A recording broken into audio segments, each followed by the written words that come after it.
Honey, I blew up the business. Welcome to the podcast. Jeremy Basset is here, everyone. Welcome, Jeremy. Woo! Good to be here, Dan. Crowd goes wild. The crowd is going wild. It often happens for me at the start of meetings and podcasts. The crowd's going wild in my mind. Yeah. We can perhaps add some sound effects in there. Yeah, exactly. Note to the production team. Add explosions and confetti cannon sound. It's great to see Jeremy, because I've known Jeremy for quite a while. I think it was 2015 we met. And in fact, this is a funny story.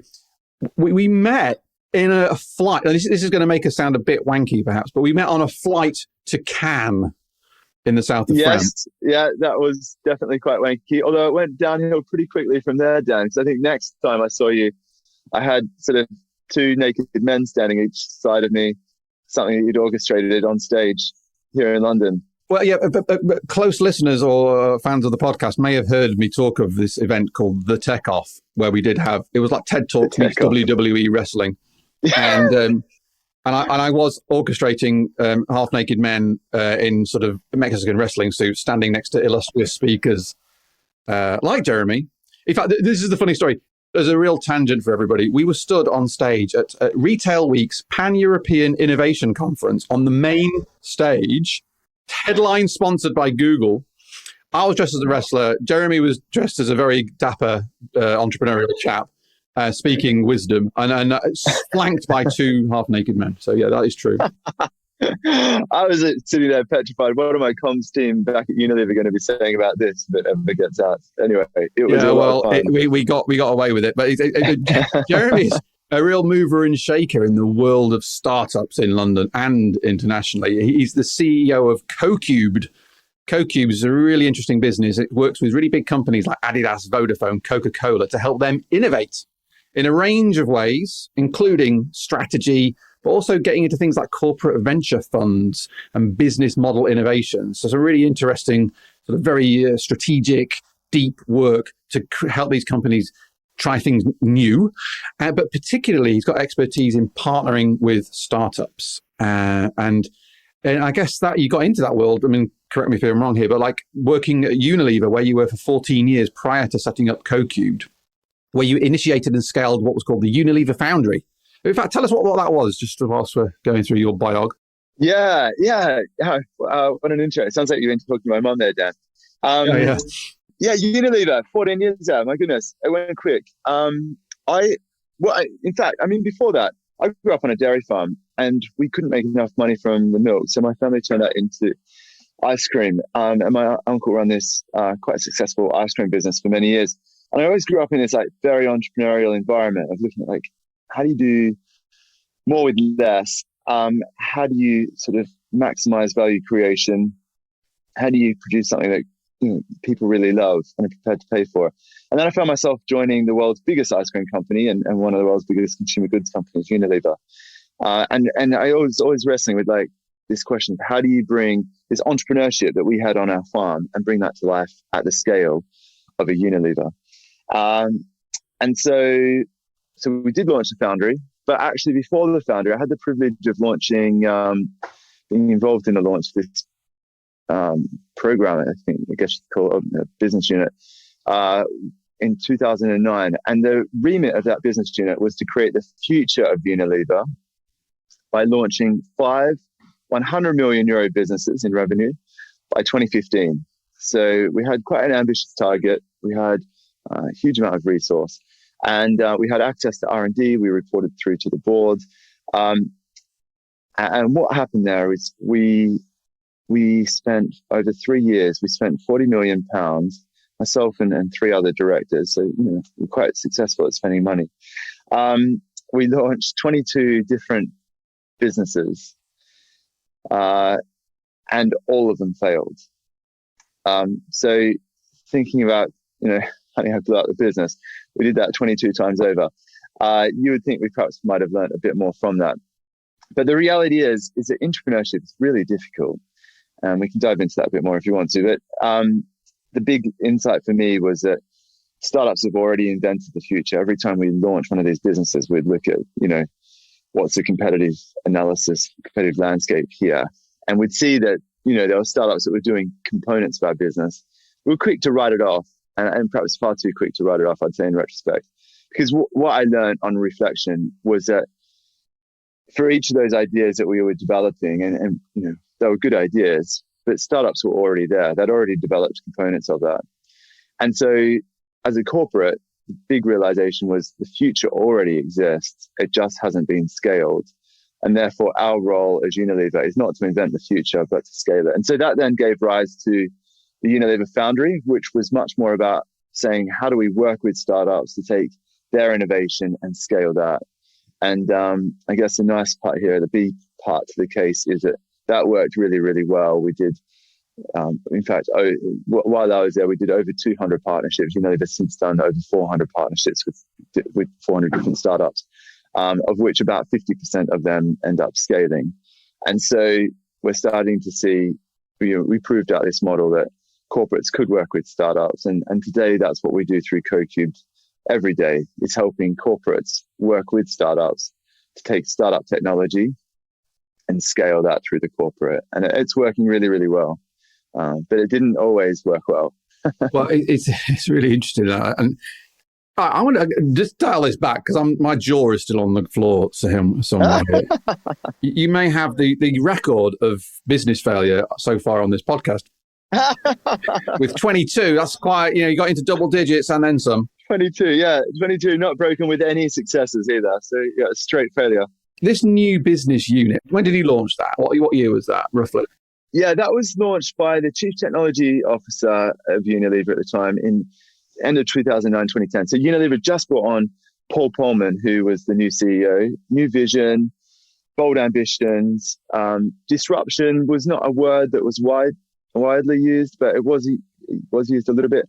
I mean, to put it in context, making me sound very old, but Uber was premium black cars in San Francisco. So it wasn't even a two-sided marketplace at that point.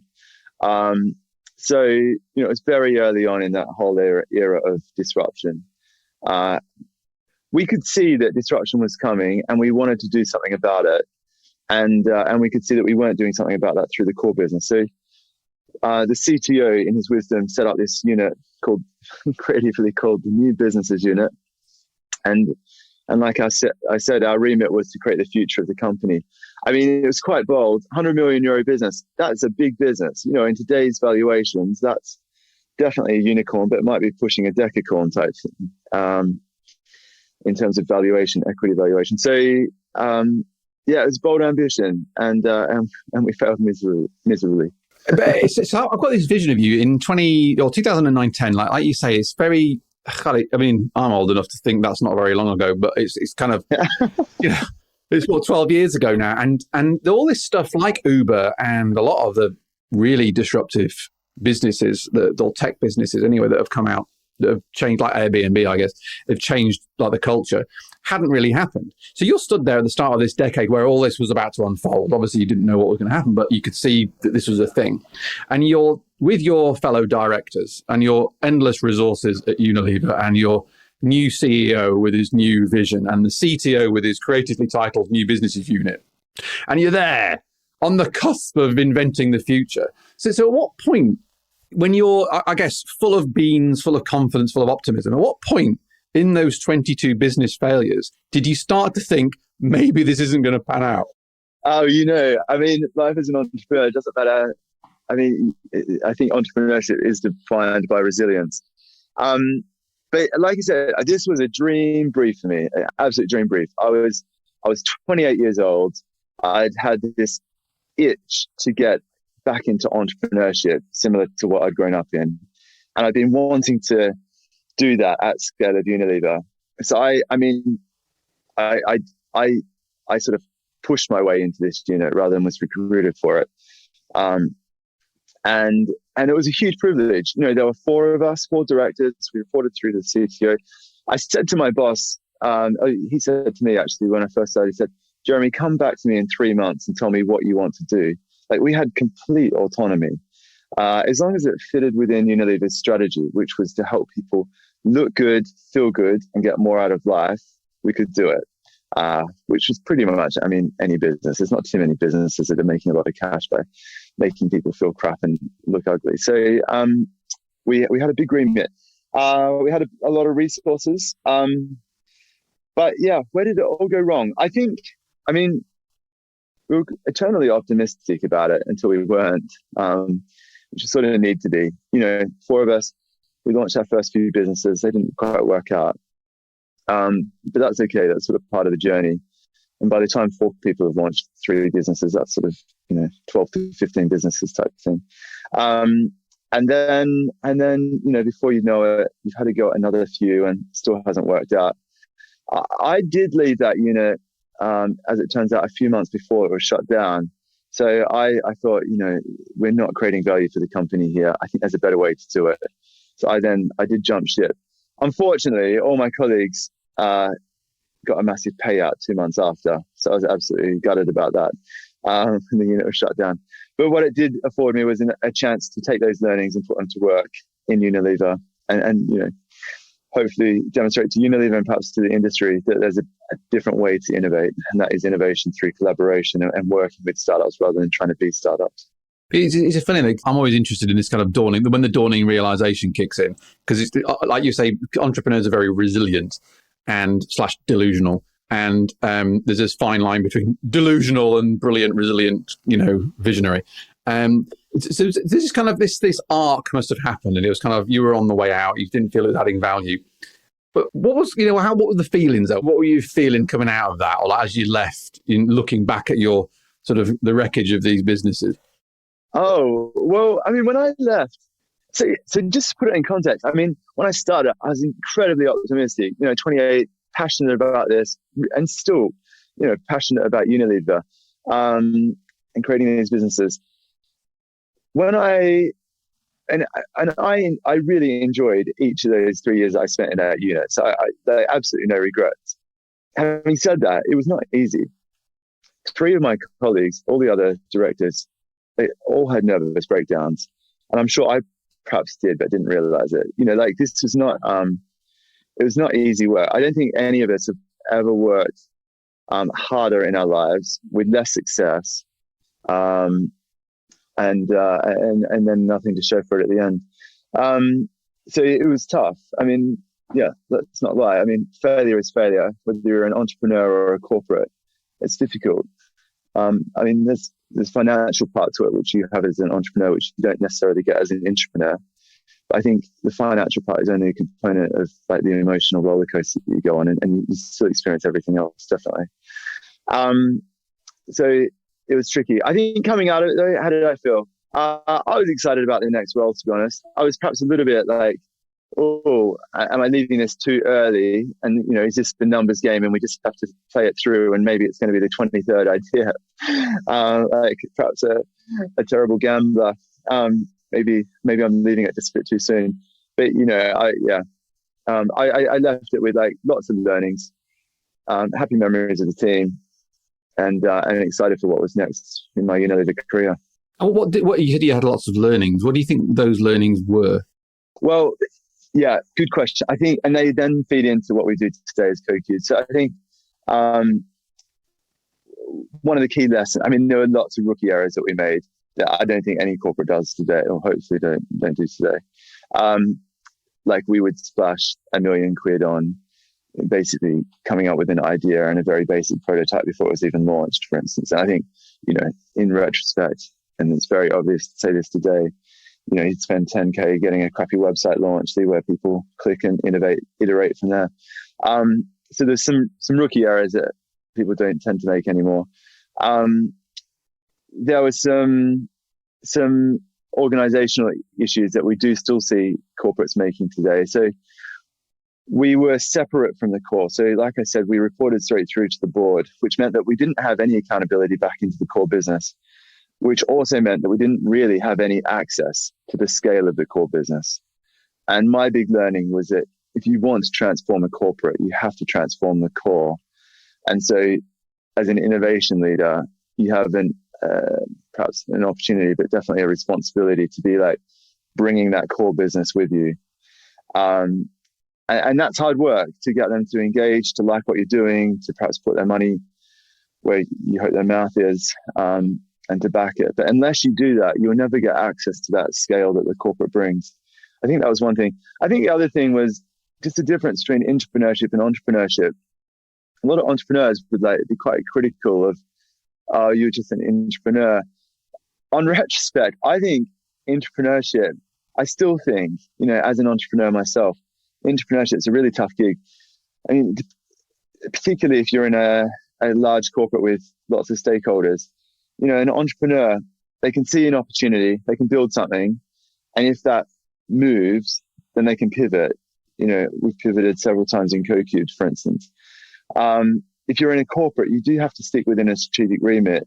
And then you do have to engage people. I think investors can be tough stakeholders, but corporate leaders, even more so, in terms of quite demanding. They need to know everything that's going on. They've got, not just corporate risk, financial risk, but also perhaps political risk as well that they need to worry about. And so it takes time to manage that. So there's a few things I think, a lot of things actually, 40 million quid of things that I've taken out of that as key lessons that we now bring to life with the corporates. But those would be some of the key ones. Yeah, so that's interesting. So you exited this thing gracefully a couple of months before it went disappeared, and then you went into and you created the Unilever Foundry. And so did you find yourself taking a lot of those lessons into the Foundry, working with the startups and using collaboration as the strategy, as partnership as the strategy? Exactly. You know what? I mean, the Foundry is basically the opposite of the new business unit in every respect. So new business unit was a separate organization. Foundry was very much an enabler to the core business. New business unit had its own budget, could do whatever it wanted. Foundry was a break-even cost center that had to cross-charge the business units who used the services of the Foundry. New business unit, we started everything from scratch. Foundry, we only ever partnered. New business unit, we came up with our own visions on what we thought Unilever needed. Foundry, we only ever took instruction from the core business and built found what they said that was needed. New business unit would spend about £1 million per £1 or £2 million per idea. In an early stage. Foundry, we spent 50k on a pilot, and then quickly ratcheted it up, but only once that pilot was successful. So the net result of that is that Unilever subsequently put tens of millions of pounds as revenue into startups for using startup services or startup partnerships in various ways, and that if you quantify what are the savings of the startup solutions versus the traditional ways of working, we've well and truly paid back all of the loss that was made from the new business unit, if you like. But with a lot of hard, after going through the school of hard knocks in quite a long way, for a good few years there. Right, it's interesting. You've been beaten up in various ways through your time at Unilever, and it's quite interesting you did the sort of contrast to where you went from the new business unit to the Foundry.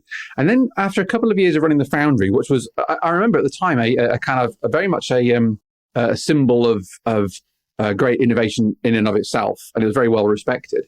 And then you left that, which, well, I guess, you're leaving this thing which at the time was very highly respected. You're in Unilever, you've been there for 14 years. It's I call it a safe environment to sort of play in this thing, despite any challenges within it, to go out to be on your own.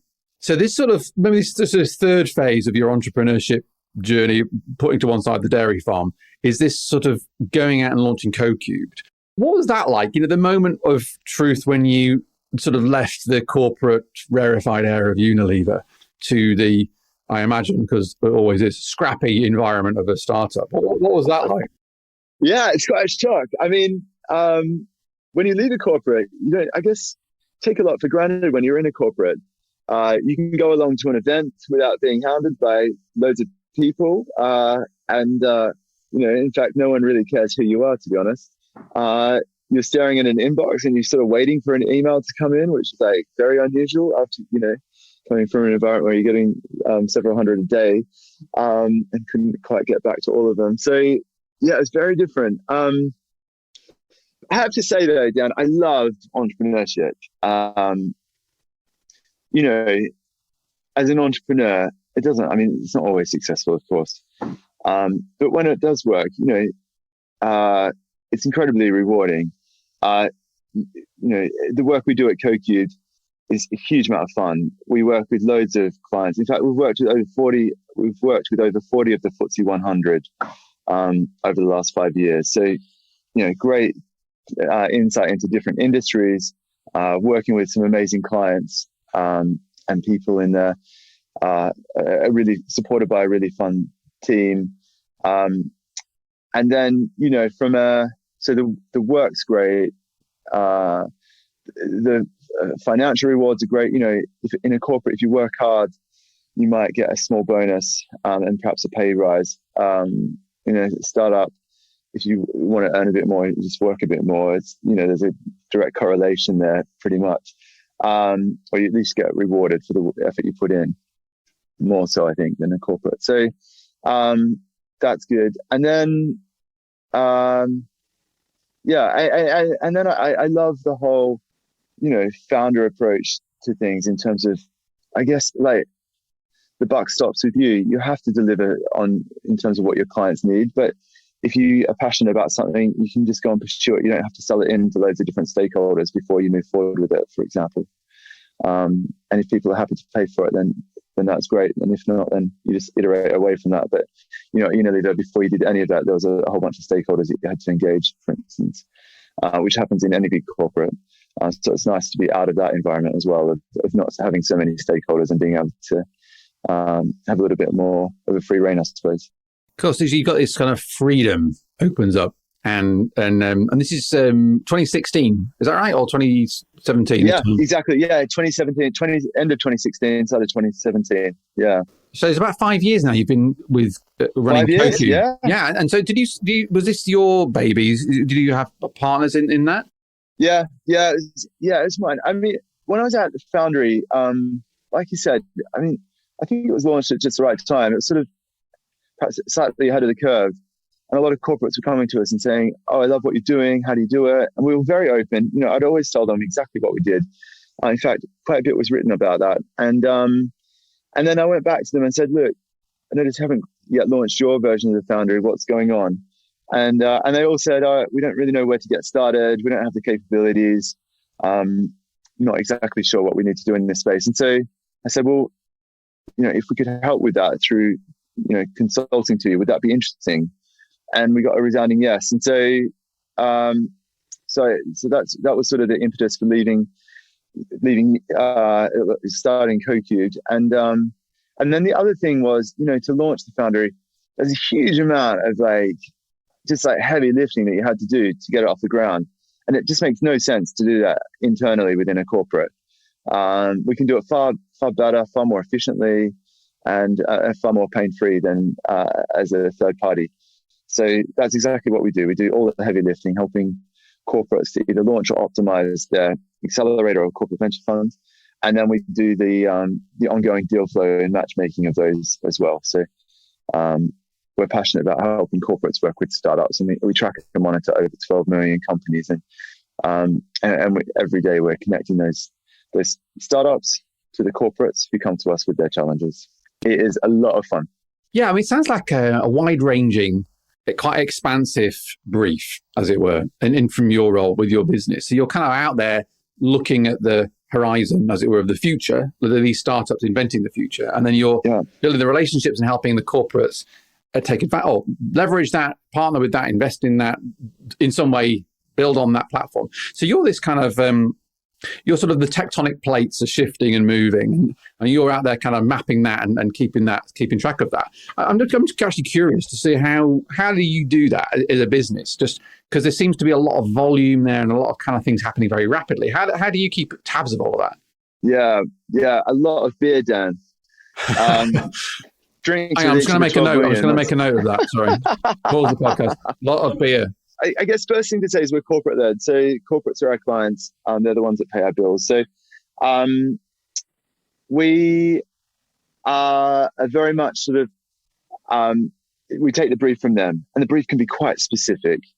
So we're not necessarily looking at all 12 million every day. We're looking at like this sort of much sharper niche focused around the brief from the client, from the corporate. And then in terms of how do we then find a solution to that brief, well, that's a combination of three key things. One is our own immediate network. So at CoCubed, we do spend a lot of time and effort building that network, engaging with VC funds, accelerators, going to events, all of that sort of stuff, building a global network of innovation spotters. That all helps with that. And then second thing is the secondary networks that we have. So, tapping into the VC funds or the accelerators that we might be partnering with and accessing their networks. And then thirdly is the databases and, capabilities that we have around searching for startups as well. So investing a lot into that space. And that's, between those three different tiers is what gives us access to the 12 million startups that we track and monitor. But the day-to-day is much more of a focused search around a particular brief generally. Yeah, fair enough. It's a very interesting space, all that. And I love, I'm coming from a background of, I call it innovation myself. I love all splashing around in that world, and the world is just kind of what I'm in broadly. So you're here now. We're 2022, and you've got this literally 12-year period, maybe call it a decade, of the new business unit going into the Foundry, going into CoCubed. Looking back at all of that, and we've talked about some of the lessons, but looking back, having gone through those 3 layers of experience for you personally, if a lot of our listeners are kind of startup founders or entrepreneurs or people running their own business, what would be the lessons that somebody running their own company can take to apply to their business if they want to innovate better? What are the things that you think that they can learn from your experience? Well, I mean, a lot of it's quite standard now in terms of some of those early mistakes that we made in the new business unit around an iterative approach to innovation is key. Time is money, but money is time. I think like the less budget you have, sometimes the better you can innovate as well. So don't be constrained by that. I think then some of the things, if you're in a corporate environment looking at driving change, one thing I would say is don't be afraid to drive change. It needs people that are going to be like incredibly resilient and perhaps a bit what's the word? Just maybe sometimes a bit of an arsehole to like push things through. So you need to work on your inner asshole. Is that your asshole quality? Is that the key takeaway? Let's tweet that one down. So I do think like driving change in any organization, whether it's a startup or a corporate, is never easy. And you do have to have a vision, have a passion, and be ready to go into battle for that. And then alongside that, I would say within a corporate, you probably have far more permission than what you might feel like you do from your job title. When I launched the Foundry, I didn't have permission for that at all. In fact, it's quite the opposite. So I would encourage people, if you've got a vision for driving change, like really go for it. Your companies need this. And they need people like you to drive this forward. So go for it. For entrepreneurs, I would encourage entrepreneurs to really think collaboratively. I mean, this goes for corporates and entrepreneurs. But what we're seeing is an evolution in entrepreneurs. When entrepreneurs started, not when they started, but when sort of these disruptive entrepreneurs started, the Ubers, Airbnbs, I think they gave the rest of the ecosystem quite a lot of confidence that they're going to be the next big thing and going to be IPO'd in a couple of years and decacorns and all that. And I mean, they still happen, of course, but they're a rarity. And in most cases, a lot of startups have some amazing technology, some great ideas, but just really struggle to scale it. And I would encourage entrepreneurs that perhaps find themselves facing that situation to think, how might they be able to collaborate with a corporate to tap into the corporate scale as well? We are starting to see that sort of, you might call it arrogance, I guess, or confidence from startups be diminished in a healthy way, where they start to realize their strength is in like that initial development and the and corporate partners can really help with the scaling up of that, which I think is probably a healthy realization for a lot of entrepreneurs. But those would probably be the main tips, Dan, in terms of be iterative, be resilient, look for opportunities to collaborate.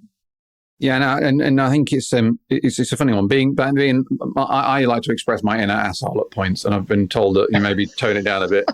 But like, it's a very important point that gets you through the line. Resilience it requires a bit of a steely core at some point. One thing, the inverse of that, and this is a question I often like to ask people, is there's lots of advice out there, and we've just shared some advice for a founder or an entrepreneur. What advice should an entrepreneur ignore? Oh, probably most of it. I mean, we run accelerator programs and bring in coaches all the time, and I mean, the advice that you get from any handful of coaches on any one program will always contradict each other. So a lot of entrepreneurs are like, what do I do with this? Like, one person's telling me to do one thing and another one's telling me to do exactly the opposite. So virtually that, you probably have to ignore at least half of the advice you get. What should they ignore? That's such a good question. The things that I wish I ignored perhaps a little bit more in my journey were, no, this is quite specific to me, but I was told you have to have a co-founder and no one will invest in you if you don't have a co-founder. And that's probably true. Having said that, I really looked hard for a co-founder and I couldn't find anyone that really shared the same vision. And I talked to a lot of people and said, how's it worked with your co-founder? And they'd all sort of broken up. So I thought, well, maybe I'll just avoid that initial step and go for it. And I'm really glad I did. It's been such a joy. I've got a great team to go on the journey with anyway. So I would say that if you've got a vision, you're struggling to find someone to go with, don't worry too much. Just chase after it. What other advice I forgot that I probably should have ignored? Funding. I think funding can be quite a trap. I have not taken on any funding, but I've looked at a lot of entrepreneurs that have. And I just think entrepreneurs often go into funding quite blind, especially if it's your first time. You're basically recruiting a boss. So just be really careful with who you bring in there. There's no such thing as free money. And once you go on that journey, you do create a bit of a burden for yourself, having to fuel that with more funding, and which means less equity and everything else. So I'd be quite careful with funding. Of course, there's businesses where you need funding and there's no way around it, but you can probably be a bit more creative in that space. I don't know, Dan. That's such a good question. I feel like I should have had more to offer on that question. Well, no, you've got two. There's some really great stuff around. I mean, it's funny because co-founders and founders and just business partners in general, it's like a marriage. It's a really serious undertaking. It's totally a marriage. And I have a co-founder, but we've worked. My business, the tech department, has been around for nearly 19 years, and I can count on one hand.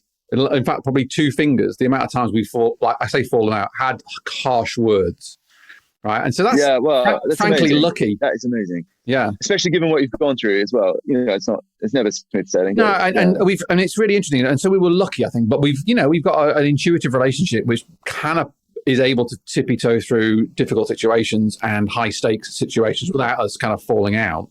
But it's a really high-stakes thing, that. And I think the funding thing, again, is a good point, because we've never taken funding. We have that radical view of creating value and selling it for money, and then we can, I think I appreciate, we don't have a lot, we don't have to kind of build a manufacturing facility or something, but I think there's that whole idea that you have to have the funding and the funding is the most important thing isn't necessarily true. Obviously often is, but I think that's your point about gaining a boss or recruiting a boss through your fundraising round is something that really to take seriously, because what you don't want to have is you were an entrepreneur with the freedom that you articulated earlier, and suddenly you've got a flea in your ear every day because you decided to take some cash off them. Yeah, exactly. Yeah, coming out of corporate life, I was a bit burnt with stakeholder management, and that was partly why I never took on money in Coca-Cola as well. But it's worked out well. No, it's great. So we're coming towards the end of our time in the podcast. So you're full of great insight and information. Where do people connect with you online or find out more about Co-Cubed? Get in touch. We've got a website, co-cubed.com, or you can email me, jeremy.basset, Basset, at co-cubes.com. We'd love to talk. If you're a founder looking to connect, happy to engage on that. We're not always able to find a match for you just because we're working to quite specific briefs from the corporates. But happy to look at how we can point you in the right direction. And if you're a corporate looking at how you can supercharge your innovation, we'd love to talk. Those are the sort of people that we do talk with every day and support through CoCubed as well. So get in touch and we'll go from there. Perfect. Well, that's been what a story, and it's really fascinating to see that evolution over that sort of decade plus there. If you did like the podcast, everyone, remember this is brought to you by my company, The Tech Off, the one that I blew up. And if you like, I'm trying to not blow it up again, which is why I'm talking to great minds like Jeremy. So please help us share the word. Help other entrepreneurs who are listening to soak in the wisdom and absorb it and apply it to their day-to-day. So share it with your mates. Give us a review on Apple if you can. That's always a good one. And we'll see you next time. Thanks, Jeremy. See you soon. Do you want to get the top 5 tidbits from each episode emailed to your inbox every Friday? Yes, you do. It saves you having to go through and make notes and make a note of all the books and all the ideas that are in the podcast. We go through and we choose the top 5 we like, plus put all the links into that email. So if you just go up to honeyiblewupthebusiness.com, yes, that's honeyiblewupthebusiness.com, and just enter your email address. There's a little box, just enter it in, and we will send you that information. And it saves you having to make notes and all that. That's make your life a bit easier. And of course, if you did enjoy the episode, please consider subscribing. We are trying to help people through this. So the more people that subscribe, review, rate on Apple, Google Podcasts, Spotify, the more people will see it and the more we can help. So help us, help other people, other entrepreneurs like you.